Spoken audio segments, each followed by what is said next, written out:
আমাদের দাবি হওয়া উচিত কি যে একটি আপনার অবাধ, নিরপেক্ষ, সুষ্ঠু, গ্রহণযোগ্য নির্বাচনের মাধ্যমে প্রতিনিধি নির্বাচন 14 সালে হলো কি বিনা ভোটে 154 জন নির্বাচিত হয়ে গেল। 18 সালে কি হলো? 18 সালে আপনার দিনের ভোট রাতে হয়ে গেল। 24 সালে কি হলো? 24 সালে কি দামি নির্বাচন বলে, দামি নির্বাচন, অর্থাৎ মানুষ আর ভোট দিতে পারলো না, ভোটের অধিকার কেড়ে দিল।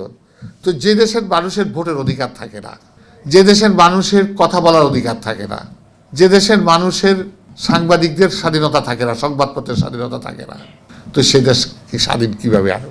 অভ্যুত্থানের মাধ্যমে এই দেশের জনগণ অংশগ্রহণ করেছে। এটা ঠিক নয় যে শুধুমাত্র ছাত্ররা এই আন্দোলন করেছে, কিংবা এটা সঠিক নয় যে শুধু একটা অংশ, একটা শ্রেণী আপনারা ওই আন্দোলন করেছে বা নেতৃত্ব দিয়ে। আন্দোলনে জনগণ সম্পৃক্ত হয়েছে, জনগণ তার অধিকার প্রতিষ্ঠার জন্যে রাস্তায় নেমেছে, জনগণ তার অধিকার আদায়ের জন্যে আপনার রক্ত দিয়েছে। মনে রাখতে হবে যে অধিকার প্রতিষ্ঠার প্রধান শর্ত গণতান্ত্রিক সমাজ প্রতিষ্ঠা। আমরা যদি গণতান্ত্রিক সমাজ প্রতিষ্ঠা করতে না পারি, মানুষের অধিকার আমরা কখনো নিশ্চিত করতে পারবো না।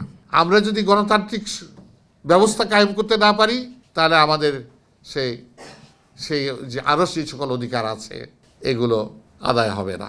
তাই আমি মনে করি আমার যে মূল বক্তব্য সেটা হচ্ছে যে আমাদেরকে একটা গণতান্ত্রিক সমাজ প্রতিষ্ঠা করতে হবে।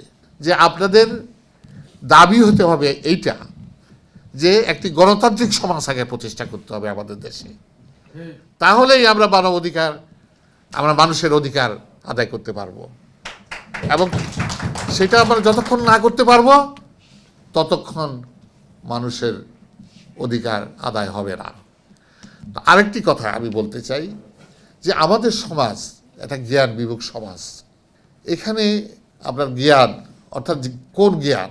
যে জ্ঞান মানুষের কল্যাণে ব্যবহার হয়, আপনার সেই জ্ঞান ভিত্তিক সমাজ প্রতিষ্ঠা করা দরকার, একটা মানবিক সমাজ প্রতিষ্ঠা করা দরকার। তাই যদি করতে পারি তাহলেই আমরা এই মানুষের মানবাধিকার, যেটা আপনারা বলছেন, মানবাধিকার প্রতিষ্ঠিত হবে।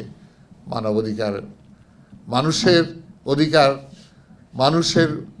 মানুষের মহত্বের জয়গানে মুখরিত হবে। অর্থাৎ তাহলে এখন আমাদের দাবি হওয়া উচিত কি যে একটি আপনার অবাধ, নিরপেক্ষ, সুষ্ঠু, গ্রহণযোগ্য নির্বাচনের মাধ্যমে প্রতিনিধি নির্বাচন এবং সেই জনগণের প্রতিনিধিদের হাতে ক্ষমতা হস্তান্তর।